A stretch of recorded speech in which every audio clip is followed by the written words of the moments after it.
You're showing up on social, posting here, there, and everywhere, but nothing really feels like it's sticking. The goal? To create content that actually connects, hooking the right people, building an engaged audience full of those right people, and guiding them towards becoming your loyal customer. But when your content feels more like a scatterplot of thoughts without a clear through line, it's easy to get lost in the online noise, especially nowadays.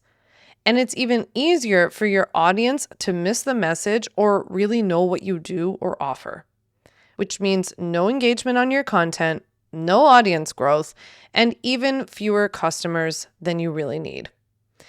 In today's episode, I sat down with video marketing coach and founder of Shine with Natasha and Shine Studio, Natasha Pierre, to talk about one of the smartest ways to shift that, creating your very own signature content series. If your content needs a little structure, a little dash of strategy, and, well, more sales to come out of it, this is the conversation to listen to today. Let's jump in.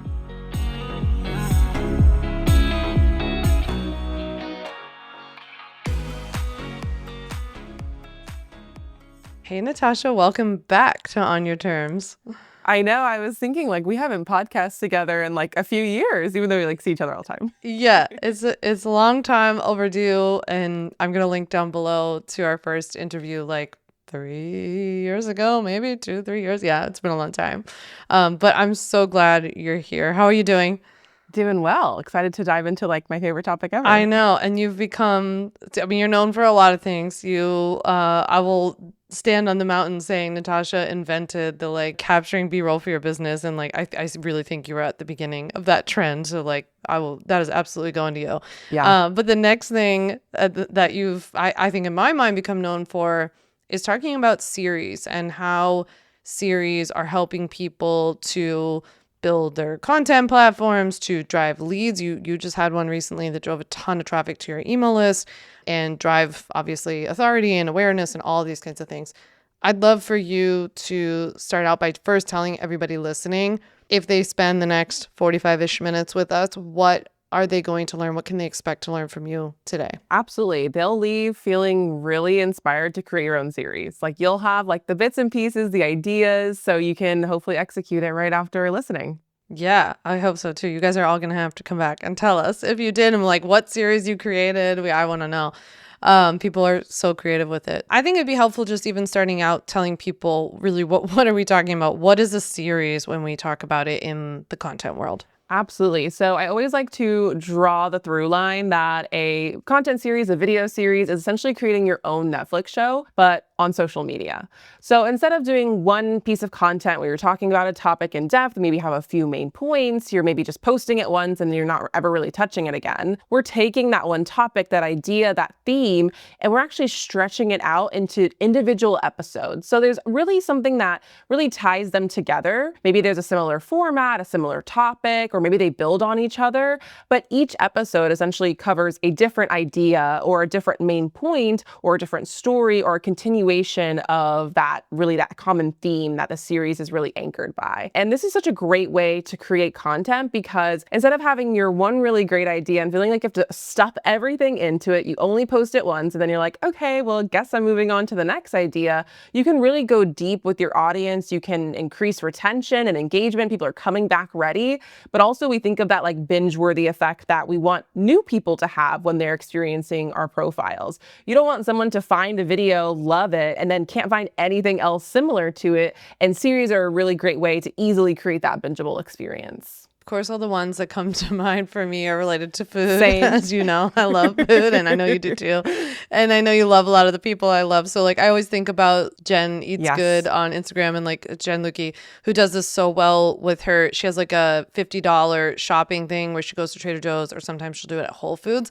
And then she shows you how many weekly meals she makes out of that shopping trip and shows the groceries, shows Yes. the meals, shows how she stretches them. And and every time I'm like, oh, I want to see the next one. Could you give everybody maybe some other examples that either you've done or you've had clients do or you've seen done well online? Yeah, definitely. I feel like that's one that I always use as a great Mm, example because I love how even the first episode isn't getting right into the recipes. It's actually starting by just introducing you to the concept, kind of like her POV when it comes to batching meals and kind of getting the groceries together. And then you're like, of course I need to know like what they're making with the groceries. You're like seeing the previews of the recipes. So I feel like it's such a great model there. Another creator I know we both love who's on YouTube is Jules Acree. And mhm. every year during like the January, December time, she does some type of New Year series. So maybe it's slowing down for the new year. Maybe it's like planning, getting organized, tidying. These are all like common themes in her content.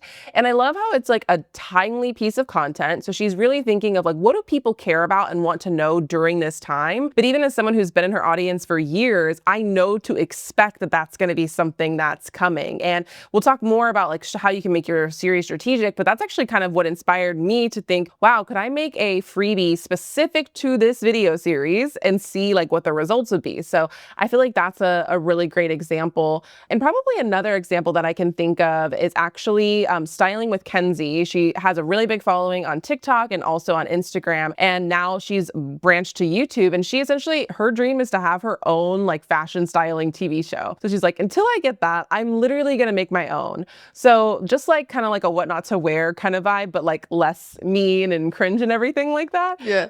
She essentially does that with her clients where she like introduces where they are. She like shares their wardrobe. They go shopping together, hair, makeup, before and afters. And it literally feels like a production. And it's grown from something that was like really small. Her and her husband just did like in their car, in their home, to now something that she literally is like producing for YouTube and up to 10 minutes long, but also something she shares on short form. So I feel like it kind of shows it really can go across any industry. And it's definitely not just for creators, but I feel like it kind of gets the wheels turning when you think of it in that way.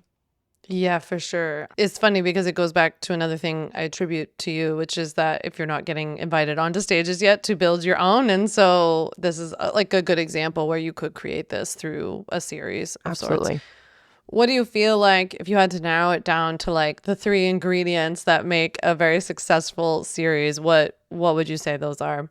Oh, I love this. I think the first thing is making sure you're getting hyper specific on a series that is relevant to your goal. Because I think oftentimes people think, okay, I'm going to make a series, so let me just like put together a how to do this or weekly vlogs or whatever the idea is without really thinking of like what is the objective and the goal of the series that we're creating. Because I feel like we've already mentioned a lot of goals. Sometimes it could be to grow your email list. Sometimes it could be to nurture your current audience, which can be different than nurturing an audience that literally doesn't know who you are, like attracting totally new people. Maybe you're wanting to re-engage your audience. Like you feel like your engagement is like total flops and you're like, I just want to get people commenting and interacting, like seeing my content again, which is also very different than I just want them to convert and take an action. So I feel like the more specific you get with your goal, the more specific you can actually get with your series, which really helps you get better results. Even with the Simple Video System series, which was the series I'm sure we'll talk about throughout this, my goal was that I was actually trying to reach new people because my audience had just grown a lot from a viral video. I knew it was a great visibility time for my channel on YouTube. It's like very much when people were like in their how to do something new in 2025 era. But I also knew that it was something that was going to reach new people, but be for those new people that just joined my audience. So it was a very different approach to if I would have done it like this is for my people that are already in my community. They already know I love systems. I already know I talk like this or mention these types of things. I would have approached it a little bit differently. So I feel like that's definitely a really big one. I think another one is taking that topic and making it signature. I think we're starting to see more and more series, and even with the examples that we've shared, it's kind of content in general saturated, right? So what makes your series different and interesting and engaging? And sometimes it can be that hook you say. Maybe it's the name of it, which I feel like was what a lot of people get caught up on, but it's not the only way. Yeah. Maybe it's how you edit it or how you deliver it. I think when I'm thinking about like style creating or even like food series, there's so many different formats that it can be done. It can be voiceover, it can be shopping, it can be like very curated, it can be for a specific like event of like hosting, right? So what's that signature thing that people will look at and not only be drawn to, but I literally identify it as like you. And I think that kind of leads to the next point of making sure you don't overstuff your series. I feel like because we're kind of stretching out your idea and we're having more episodes, more content dedicated to that theme, I often find that people feel like then they kind of add more and more and more and they never really stop, right? So it's important that each piece episode should really live on its own, should really add value on its own, and it should get people wanting more versus you delivering too much in that one episode. And often what I tell people is like, your idea for a series and the few bullet points you have, you probably can stretch those out even more. I know when I just did my workshop on series, I was doing some audits for some of the members, and I remember someone had an amazing idea for a series on like helping brand photographers. They had a lot of great bullet points on what they wanted to share, but literally just one of their bullet points for the series was like how brand photographers can use AI in their workflow. And I was like, I think that's actually the series, That's the right? series. So I think we often have gotten stuck in this cycle of like more is better with content, but now more than ever, it's the complete opposite of the more micro, the more specific, the less overwhelmed people are with your content, the better it's going to serve them and really the better it's going to do. Yeah, okay. That is also helpful. I've been watching my stylist Connie, who I think you might know, Connie Jesperson, and she is doing such a good job on Instagram right now. She has this series that she just like made up on the fly called, I think it's called Summer Style School. Love the name. And every week she's taking one piece from her closet, because Connie's kind of like overarching, like the overarching theme is that Connie tries to encourage people to shop their own closets and not buy more clothes, because she's also like sustainably minded and also budget, friendly. And so she takes one summer piece from your closet, takes it from the closet, and like everyone has, and then shows you 5 different ways to style it with like all these different basics you already have. And every week it just focuses on a different one, but she's letting people vote as they go along for like what should next week's style school item be. So like last week it was like a linen button-up shirt or something like this. And so that's what her episode was this week. So that has been, so successful. So you mentioned in the first tip that you start out by thinking about the goal. And so from my perspective, it's kind of like you reverse engineer from there. But let's say somebody has a goal they're probably, the people listening are probably like, well, my goal is probably to grow their audience or to get that audience onto their email list, which would ultimately grow their business. So when that's the goal, how do we reverse engineer from there to the topic idea? Definitely. So I think you can do it either way. So you can reverse engineer of like using that to then get the topic, which I'll talk about.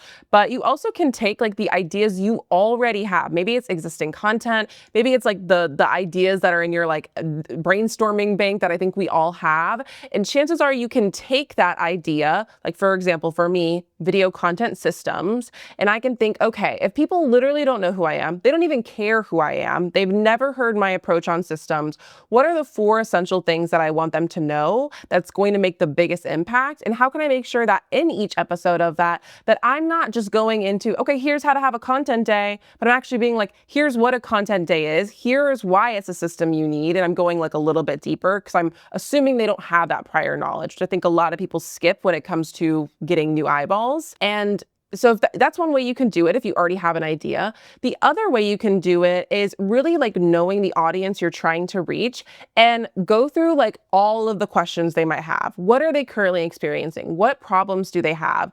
Even think of your current audience if they're aligned with what you're wanting to attract more of, and think about like what are those questions you're getting all of the time. I find those are kind of the best ways to get a series because I feel like that's really those topics you can really go deep with. I think the other thing is thinking about, to your stylist example, I think that's such a great one of like a core framework or philosophy or approach or like the thing that you're like, this is the hill I'm going to stand on firmly and will yell from the rooftops, right? And that was like sustainable fashion, which is a very unique approach, right?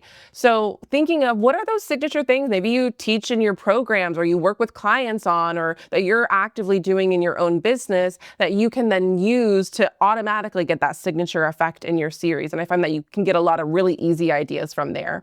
And really the next one is like, look at your insights and analytics, like what emails, what content, what things that you're already creating that aren't a series are doing well. And can you go deeper? Can you spread that out into multiple episodes? Because you already kind of have the social proof that it's going to essentially probably do well in a series application.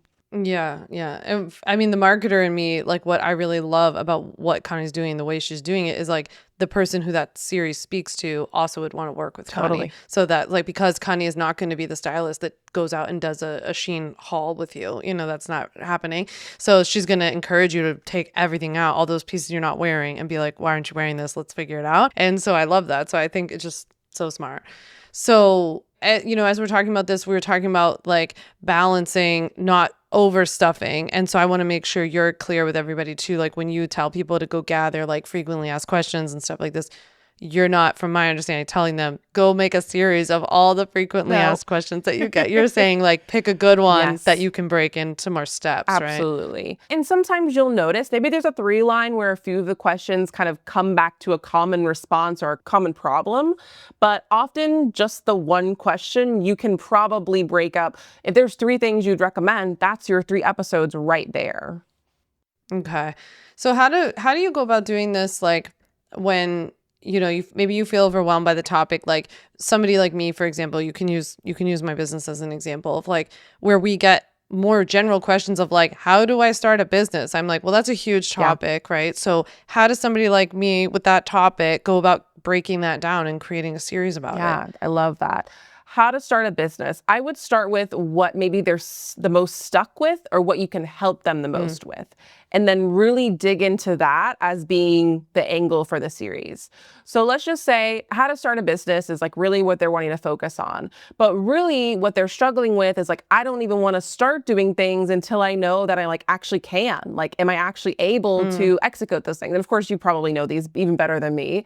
But that would be kind of like, if you're starting anywhere, this is why this is the first step you're checking off on your list. That is actually the series. The first step you're checking off on your list as you're starting a business.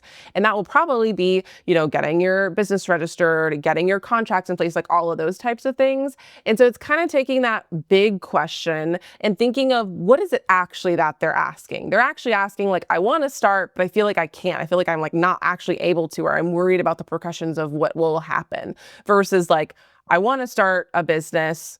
You could go a million different routes for that. I think that also does lean into the idea of like series can be continuous. So if you really feel like what you're talking about or what you're sharing, that there really is so much to share, it doesn't need to be locked down to just 4 episodes. It can be something that's continuous. It could be something that's even a few episodes long. I know for one of our clients, she is in like the therapy world. And so we had this series, I think it went almost 30 episodes long of like frequently asked questions people had about therapy. And so we started from the beginning of like, how do I find a therapist? Do I do virtual therapy? Like, what do I do during my first session? So like literally those like 101 things people are thinking about to then like, I actually want my family member to go to therapy. What do I do? How do I encourage them? Right. And so we kind of started with those core things and then took all those interactions, like same to the example of your stylist, like having that interaction, having that engagement to actually guide the rest of the series. So as much as you want to make it specific, I think sometimes those bigger topics like therapy can go deep and long, and it can kind of be something you're known for too. So in the therapist example, where that's like a rolling series, like the 30 part, plus series, you're posting, or you're saying that like a person like that is posting content in between that's not series oriented, right? Yeah. So I always like to go back to the Netflix example when it comes to like the cadence of your episodes. How many episodes do you have? Like when are you actually posting them? And so when you think about like a Netflix show, there's kind of a variety of strategies that they implement and can work. Sometimes there's like a literal drop of an entire season, right? All the episodes drop and you just like binge the entire thing, right? And that means, you might want to post all of your series episodes back to back to back to just get people engaged, excited, and just like keep rolling. That there's also the thing that people say they're annoyed by, but it keeps them coming back of like when Netflix only drops like part 1, and then there's like a part 2 you have to wait for a week for, and then there's like a part 3 finale you have to wait another week for. And that's really a great example of like really spreading your series out, and there can be content in between that can actually serve your audience, but also keep them thinking about the series that's in the background that they're waiting for too. So you can kind of find a good balance of like, maybe it's only a few episodes, maybe it's a lot of episodes, but it can either be continuous or it can be kind of throughout the rest of your content. Yeah, I feel like this is so like age oriented because I literally remember the Thursday night rushing home to watch Friends, like the new episodes of Friends coming out, right? And it was so exciting. But I do think like there's something in between too with series where I'll see Like, yeah, I guess they're technically rolling and they're still putting them out, but like it's kind of cool when you stumble on somebody's series. Like I think this is maybe what happened to me with Jen Eats Good. Like I found one of her like $50 Trader Joe's series videos, and then I was like, oh my gosh, she made so many meals out of this. And then and it said like, parts 16 or whatever. So I went back and watched all the other ones, but then moving forward, I was looking forward to 17, 18, 19. Like it got me oriented to it, Totally. And that's why series are just so valuable, because it's great for the new people. You're giving them a place to start. You're automatically introducing you to them. They're like getting right into it. They're getting nurtured really fast. But then of course your current audience, it like gives them something to anticipate, to get excited for, to expect, and to keep coming back for. Because I know I always get a message of like, wow, I haven't seen your content in a while, right? I think with algorithm, we all kind of do. Yeah. And I feel like when you have a series in the back of people's minds, sometimes they come back before even seeing it, because they automatically know, oh, if I need my recipes this week, I haven't seen her content on my feed, but I'm going to go there because I know she has content on it. Yeah, absolutely. Just got Jen a book deal, Yes, so she has a whole book coming out about it. So it works, guys. I know we've given a lot of examples talking about series being done through social media, but where are some other places that people could park their series and then maybe even use that content, repurpose it onto social media? Absolutely. When it comes to any type of social media content, video content, so carousels, reels, TikToks, shorts, all the short form content really works. LinkedIn, I think, is a great place for that. I think there's different formats. Of course, video is always going to be my preference, but articles, newsletters on LinkedIn can work really well for a series. I think also for podcasts, I know podcasts and YouTube kind of longer form content kind of mesh and meld together nowadays, but I think it's a really great way to get people like coming back to listen and increasing that listenership. Of course, like I think email series are really, really fun. It's kind of a fun way to change things up if you're constantly doing the same thing all the time, and it can be kind of like a newsletter, like a signature newsletter or format that can technically be its own series, or it can be all month long in June, we're going to talk about B-roll. Like that could be a theme for you. And I feel like once you kind of start thinking of content in a way of a series, it kind of makes you want to make everything a series, because it can really help you stay consistent. It kind of gives you accountability. It gives your audience something to look forward to. Like it kind of is a win-win across the board. So really any content format can do really well as a series. Yeah, it's a nice way to keep things really digestible. And like, I do think people way overstuff a lot of content, and we also way overestimate how much information people really need / want. So I think it could be almost like a pacing mechanism. Yeah. I'm also realizing too, as you're talking, that like I turned, for example, a series essentially into a freebie because I have the 8-day legal challenge that does really well, as you know. And that essentially is a series because it's an 8-day window of walking you through. Every day you do a 5-minute task to get something done in your business to get it set up properly. So I'm thinking like you could take a lot of what you're talking about and turn this into some sort of lead magnet. Totally agree. I think it can be like a challenge. It can be even like a private podcast series. I've opted in for so many of those. I love that format. It can even be like a video series, but you're having it as an opt-in, like something people actually actively opt in for. So really it can apply to any type of marketing format. Have you ever felt lost about where to begin with the legal side of protecting your online business? Some people say you can just wing it at the beginning and get officially set up later. Not a good idea, by the way. Whether you're afraid to even start working with clients because you don't want to do something wrong legally and then get in trouble, or your business is growing and you sort of forgot to take care of the legal pieces, I've got you.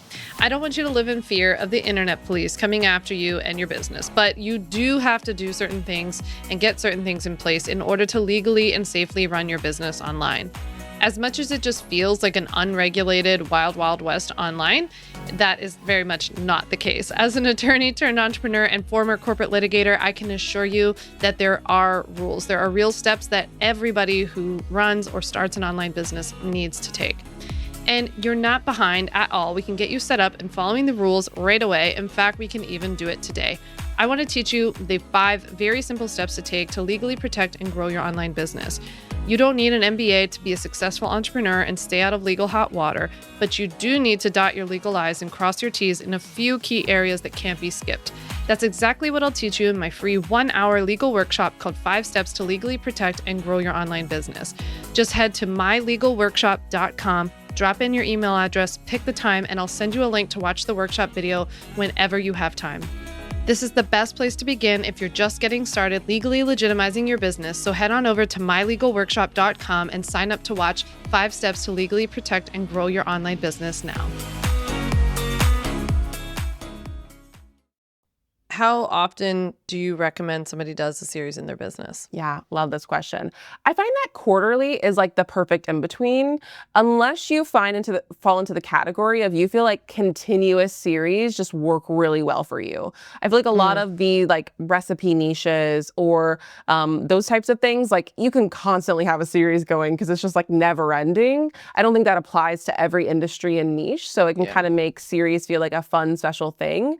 But when I think about like how I kind of approach it for myself or for my clients, on YouTube, I like to have like one series a quarter that typically goes for like 4 episodes or a month. Kind of the same thing for shorter form content is maybe I'll have like one series within a quarter. So it's kind of like a good way to balance things. And I find that could be like a good sweet spot. Yeah. And do you like kind of flop back and forth too between them being like a nurture series versus an attraction, like a lead generator series? Totally. I think it really just depends on your marketing goals at that time. I feel like sometimes I've been more and like I was really trying to actively get sales or like tie back to a product or an offer that I have.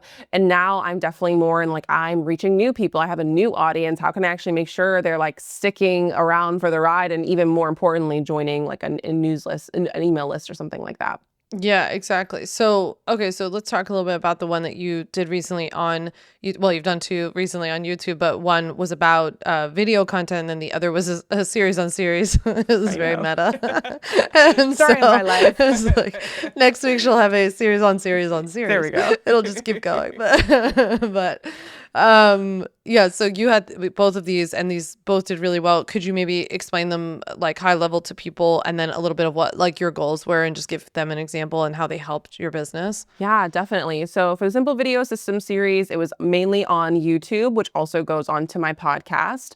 It was specifically starting in January, and I feel like the timeliness aspect is important, not always in content, but I know for me in my industry, people in Q1 really care about content and social media and marketing. So I knew this series was very timely and it's something I actually try to do every time that year. So that was one thing that was really important to know. And I just had this viral video go off and I basically was like, some things I talked about in that video, some things I already knew I wanted to talk about in the series, that kind of guided that next piece of content. So I was able to leverage, like people talk all of the time about going viral, but they don't talk about like, what do you actually do to keep people engaged, keep people retained, keep people actually subscribed and coming back to your content when they still don't know you just because you went viral and they subscribe from your video. So that was really what guided that. And so it was all about systems and each episode covered one very specific system. So I feel like in a topic like that, it just shows the importance of keeping things simple. I didn't try to cover, oh, here's all the organization systems, here's all this systems, here's all this. Like I made it very specific to the 4 things I thought were the most essential. And then they went out weekly, 4 of them. And I essentially decided because it was for my new people to my audience, but also to continue reaching a new audience since YouTube tends to push out stuff when a piece of content does well. I was like, I'm going to make a freebie specific to the series. So I essentially took my outlines from the series. I took the content that I shared, the action steps, and I just made like a Notion workbook with it that kind of walked people through the steps, the action steps, and how they could actually implement each part of the episodes. Like no idea what it was going to result in, because of course, just because you're getting eyeballs on content doesn't always mean it's going to convert. But I think I checked last week and we have over 1,500 subscribers specifically from that content. And noting, I don't share that free workbook anywhere else. Like it's purely from those YouTube videos in that series. So I think it was just so easy to tie it into the topic of like, here's the system, now you execute it. And it just felt like it totally was like in sync. So I think that's really why it did really well. So yeah, that was the first series. Do you want to break anything down before we go to the next one? No, I think that's really helpful because then for your second one, you went in a little differently and your call to action from that series was actually actually to sign up for a workshop. So I would love for a paid, like a low ticket paid offer. So I'd love for you to talk about that. Yeah. So really the goal with that series was to, first of all, I actually wanted to show people what a series looked like outside of my YouTube channel. So that's typically where I like to do it. So that was like a side goal. But really it was to reach my current audience, my current community that was loving the series. I was sharing all this social proof. I was sharing all these behind the scenes. So I wanted to talk more about it and get people being like, well, I have to be in that room for that workshop. So as you see, very different goals. It was like, I want them to convert. I don't care if these get high views. They didn't necessarily get high views. I didn't want them to get lots of engagement. I was like, I want them to be like, I need to be in that workshop and I need to save my seat. So I essentially took the core elements I knew I was going to be talking about that either I knew they cared about or I knew they weren't even thinking about, and I made a episode for each. And for shorter form, I made it super specific on how many episodes should I have in my series. Like that's how specific each of these episodes were that I was essentially covering. And what I essentially did is I talked about series, I introduced them to them. I got them like feeling like they needed everything they needed to know they wanted to make their own. That was like really the goal with the content. And I made sure there were call to actions everywhere. I had call to actions in the middle of my reels. I also had them at the end. I had them the first line in the caption, bottom line in the caption. So it was very conversion based of people wanting to just like take that next step. And I posted it right before the workshop. So a week before. So it was kind of like a little bit of a timeliness element. So that got people not only really excited about series and kind of like recirculating it in their brain, but they were like ready to go and sign up from there. So it led to a lot of people triggering that DM automation and signing up. Yeah. Okay. It's cool how those are two like really different and good examples of one, like building your email list, but then also that the idea that like series can also go to sales, and that's cool too. So, and then people joining that workshop can obviously sign up to work with you in other ways. So that's really cool. I'm wondering for people who are maybe considering creating a series on a long form piece or a long form platform like YouTube, a podcast, or maybe even email, whatever. What are some of the ways that are successful to parlay that to social media? So how do we take that long form and make it successful on places like Instagram, for example? You can get like months of content from a really great series. And kind of like, let's like use like a podcast, for example. So you're recording audio and video just from one episode. You can easily pull a video clip that features a really great moment from that series. And something I like to do when I'm actually outlining my YouTube series is I like to already kind of think of those mic drop moments of like, oh, when I'm mentioning this really big mistake people make when it comes to systems, I'm already kind of formatting it for short form. So it kind of makes sense and really hits on that platform too. So that's definitely one easy one you can pull. But of course, if it's a 10-minute episode, I mean, we can really go even more from there. The other one is audio, which is actually a format that works really well for your content. Is essentially we take the audio from your podcast or something like that, and we'll essentially put B-roll video clips on top of that. So it almost looks like a vlog, kind of like a storytelling vibe. Sometimes the visuals are related. Sometimes they're maybe like sub-related or kind of not related at all, but related to your brand. And it kind of gives a different visual element that I feel like really feels organic to Reels without you having to record anything new. Everything's already existing. So I feel like that's definitely one of our favorite formats to use for you. And I feel like it can apply to a lot of different industries, especially if you have lots of B-roll. And then from there, it's really like taking all of the copy. So whether it's the transcript, whether it's your outline, whether it's any like assets you've created to go with the series, like maybe promotional emails or things like that, you can use that to pull copy for carousel slides or copy for story slides, which is one of my favorite places to actually promote my series on YouTube. It can be for captions. It can be for text overlay videos. So you can easily get like 3 different surfaces just by pulling the copy. And kind of from there, I mean, we kind of have generated 5 pieces of content from one YouTube series episode. But of course, you could multiply that even more so. And I think kind of a follow-up question people might be thinking is like, am I repurposing to promote the series? Am I using it to as like nurture content? It goes back to what your goal is. If your goal is that you want to run that series up and you want as many people to listen to it, maybe like opt in from it, then of course you want to make sure you're driving people to go to that episode or to that entire series.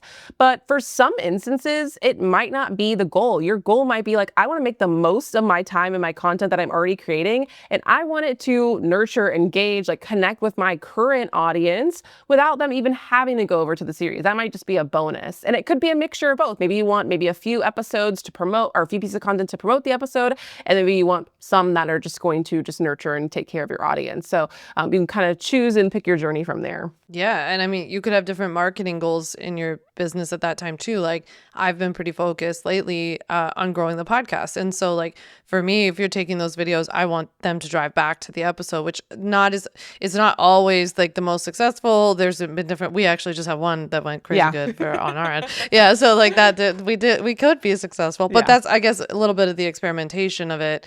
But it's, again, like that could have been a piece of content that you were talking about where you took my audio, my voice, or essentially as a voiceover over B-roll. Yeah. We could have just made that like just a valuable piece of content for social and let it live there, but we drove it back to the episode and it went crazy. Yeah, I know, which was surprising. But I think once you land on a format, like luckily you're able to take something that's so long form, it goes so deep, and you're able to test it in a few different formats and kind of land on what works best for you. And we've consistently known that's a format for you. So good topic, and then you take it with some good visuals and good content, and you're kind of ready to go for whether it's the conversions or just great engagement. Yeah. So you brought it up. So you walked into this mess. So I'm gonna walk you right through it. But you brought up stories. So let's talk about it, because everybody's like just I'm sure you hear about it way more than I do.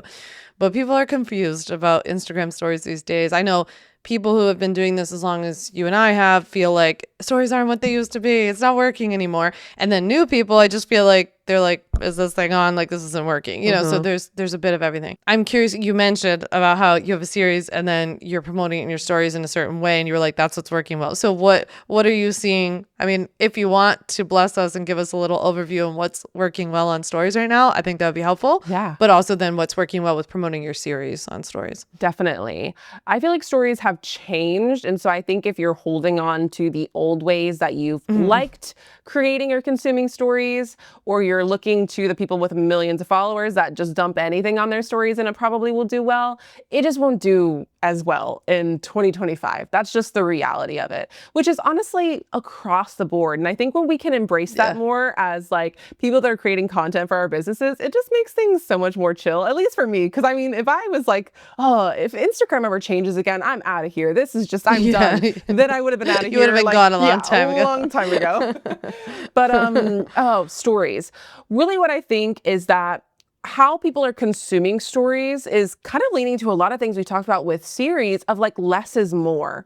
Less visually, less copy, less talking, less everything, because people are so just overwhelmed with everything they're consuming. And so instead of posting like 10 talking head videos that people are maybe watching the captions for, they don't want to listen the whole way or whatever that is, we're wanting to take a very specific idea, a very specific story, very specific thing you actually want to share that you're actually thinking through when posting your stories. I think because stories are known for being like a little more off the cusp, they expire, they're like supposed to be like a little bit more chill. I think people have gotten to the habit of anything I'm thinking of, just blah, I'm just like literally going to put it on stories. And while I think you can candidly share things, I think there needs to be a little bit more intention behind how you share it.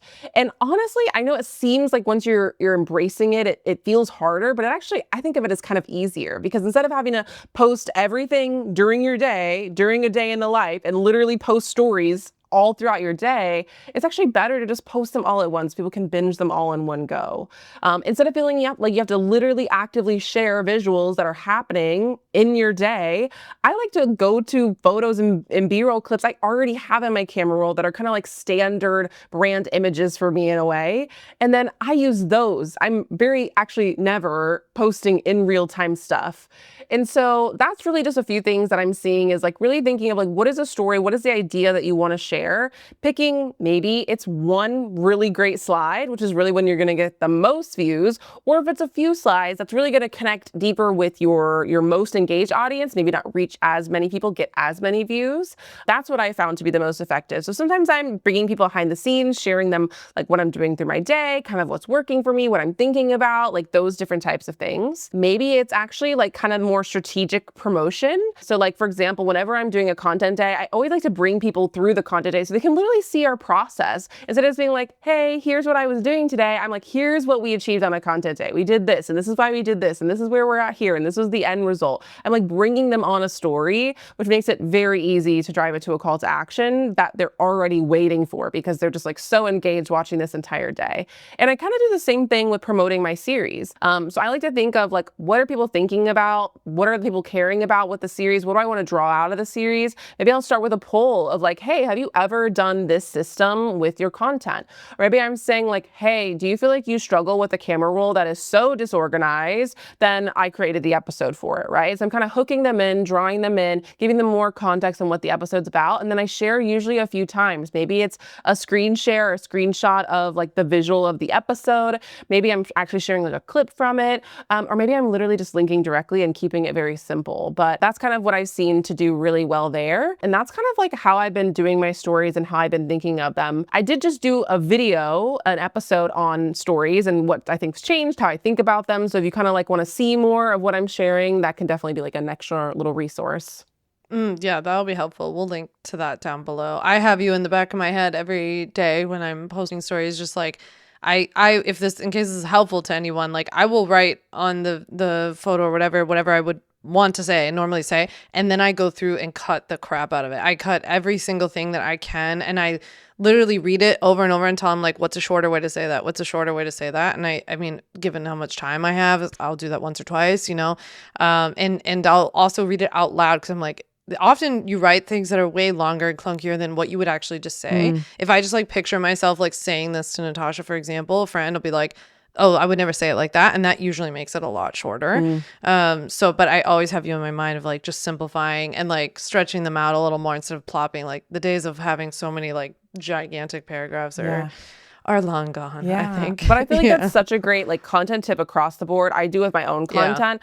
Whenever I'm like uploading whatever it is, maybe it's like copy or if it's like a talking head video, I always like cull everything, like the breaks, the lines that aren't absolutely necessary, the things that aren't really adding, the things that are distracting.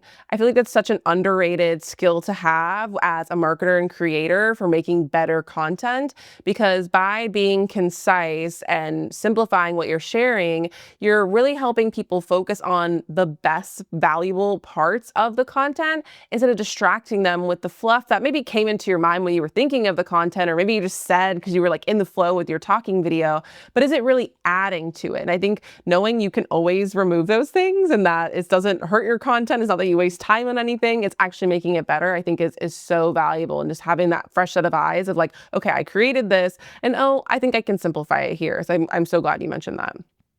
Yeah, for sure. I think writing the book helps me with this a lot, just learning how to edit. But it is really, I mean, you're right. Like you guys should apply this to so many different areas of your business and just self-editing a lot. But like get it all out. Like write the story on the slide. Like do what you want to do, but then be like, oh wait, that's like before you hit post. You're like, that's way too much. Or I like literally highlight it and copy it so that I can put it on the next slide, you know, and cut it from that slide. So like even stuff like that can be helpful. You mentioned earlier too about, well, you mentioned about doing carousels as series, but I just also thought because of the timeliness of like that carousels are having a moment. And I know you just did a video on this recently on YouTube, which I'll make sure I link to, but what's the deal with carousels? What's happening? Why are we experiencing this? Is it the same like slowness craving, do you think? Definitely. I think you can kind of control your consumption. You can choose what slides you're looking at, when you're looking at it, how you're kind of reading and engaging with it. So I think, and it's a little bit more active. I feel like with watching a video, it can feel a little more passive. And I think that's where the overwhelm can come, as it feels like things are being thrown at you, versus a carousel, you kind of choose what's in front of you. So I think that's partially why. I think the other reason is on Instagram, there are so many different parts of the algorithm. There isn't just one algorithm, right? There's the Reels algorithm tab, which now carousels are being shown on the Reels tab, especially when they have audio added on top. We then have the main feed. We also then have the explore page, which is usually 50% carousels. And then we also think about your profile. When people are actually at your profile, they landed there for whatever reason, people might be gravitating towards a carousel because it kind of looks a little bit different than a Reels cover, things like that. So there's so many opportunities for reach, which I think is why they're getting even more reach. And there's just some small little tweaks to carousels that are just a little bit different. For one thing is, people probably notice this. Maybe you see a carousel, you see one slide, you maybe don't engage with it, you keep scrolling. You'll often find it will recirculate itself on the second slide of your carousel. And so you're kind of getting two shots in the feed, which I think really can lead to people being like, oh, I'm seeing this again and I'm engaging longer with it. So those are kind of the main reasons why. A little bit of short form fatigue, a little bit of there's a lot of places to discover it. And also those little things like the recirculation can really help you just get more reach and people spending more time on your content. Yeah, even like a lot of people's carousels who I enjoy, like even Mallory Rowan's are really good. I'm always seeing hers. It's almost like a little mini series within the carousel itself because it's walking you through like 5 things I'm doing lately or whatever. It's like some very specific. Is there some like, so if people want to create carousels and even maybe that's like a baby step into creating a series, is like even just the one carousel you're posting is a series within itself. Totally. Is there some sort of like approach or like topic hook of the way that you think about carousels, like what makes a good carousel? Love that. I feel like going back to where people find them is that, I mean, the first slide is obviously really important and it's visually shown on the Explore page, visually shown on your grid. It's like popping out on the feed. So you want to make sure that it's simple, there's good contrast, it really draws people in and really tells people why they should keep swiping through, like what is to come, like why should I keep engaging with this piece of content? And really the second slide of that carousel is almost just as important. It's almost reiterating that, because keep in mind, people are maybe seeing that on their feed alone. So it really should be able to stand on its own when it comes to a piece of content. But I honestly think it's very similar to what I mentioned with stories. I think of them as very similar pieces of content, of like essentially bringing them through a story. Maybe you're telling them kind of what's working, or maybe you're telling them about something that you experienced, or maybe you're sharing thoughts, or you're really using each slide to just add one little puzzle piece more to the story that you're wanting to tell. And it can be more valuable, more tactical, more education style. It also can be more of a way to personally connect. I feel like photo dumps on carousels like blew up and kind of never went away. But I think just sharing photos as like a photo dump is great. It can still have that visual story, but how can you like tell a story with those visuals? So I think those are a few elements that make for a really strong carousel. If somebody was going to, for example, like do a photo dump recap of like the last month or something, like, so we're like hitting the first of the month for that month, like what would be a way for someone to approach that, to be like, hey, here's how my May or how my June went or something like that? Yeah, I feel like if there was a common theme or like an aha moment or like one big thing you want to share about what you're recapping, lead with that, start with that, focus it on that. If you kind of want to share a little bit of everything and there's like a lot to share, kind of like tee it up in that first slide of like, here is like what was actually happening in my May. And then kind of from there, you can kind of share a visual and then share some context with it. Because sometimes visuals can stand on their own, but knowing like, this is my first time having this type of food, or I had such a great time at this event, like I spoke in front of 200 people, like what in the world? So I think you can kind of give your musings, your thoughts, and like giving those extra little moments that by just seeing a visual, or even by seeing the visual and then going to the caption, you're actually able to connect the two a lot faster. So I guess someone like me could do a photo dump where it's like my 10 favorite ways I got to promote my book, or 10 of my favorite things I got to do while promoting my book. And then like that would be a cool way to show, like simultaneously showcase the book while also recapping and doing photo dumps. Totally. Exactly. And when it comes to how you end off your carousels, it can end with a call to action of easily like tying into whatever it is you're maybe mentioning, if it's strategic. But also sometimes it can be really effective to just like wrap it up on a really great slide. That's often what people will save, share, or will kind of get them reading the caption and spending more time on it. So there's kind of a few different ways you can approach that. Yeah, it's probably another thing that you start out with thinking what the goal is Totally. first, right? And then design in reverse. Yeah, that's super helpful. Is there anything else I haven't asked you about series today? Anything you think I missed that people really need to know about? Oh, I feel like we covered a lot of it, but I think the one thing that maybe we didn't mention was that a series doesn't just need to be talking. I think that's often what people default to. I know we've talked about some different formats like email or carousels, but I think even when we're thinking of video, like a series can be totally voiceover. A series can even be very simple text overlay B-roll style, right? Where maybe it's like a weekly thing that you're sharing, or even like we talk about recipes and outfits, like outfits that you shared for that week or a roundup. So I think often we think we need to be talking, or it has to be really produced, or it has to be long, or it has to be even just on YouTube. I get that all the time, like, oh, series are just for YouTube.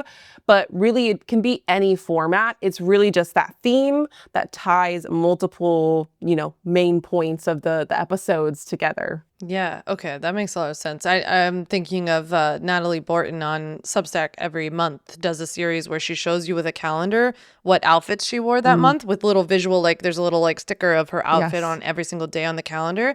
And then she, at the very bottom of it, will tell you which pieces she wore the most that month, like because she's also known for like repeating and keeping wardrobe pretty simple and tight. So yeah, that's just what came to mind. Okay, that's super helpful to know. Well, thank you so much. You've taught everyone so much today. Where would you like people to go find you and connect with you and work with you and all the things? Yeah, definitely. I think YouTube's a great place to start because I have not only like a mini series on series, like I have the case study if you want to dive deeper into it, more on series, but I also have the series that we mentioned, the Simple Video System series, so you can kind of see it in action. And then I also have a workshop that I hosted all about how to DIY your own signature video series. So if you're interested in that, you'll essentially create it start to finish and be ready to post it after. That's awesome. I'll make sure I link to everything down below. Thank you so much, Natasha. I really appreciate you being here. Yeah, thanks. This was fun.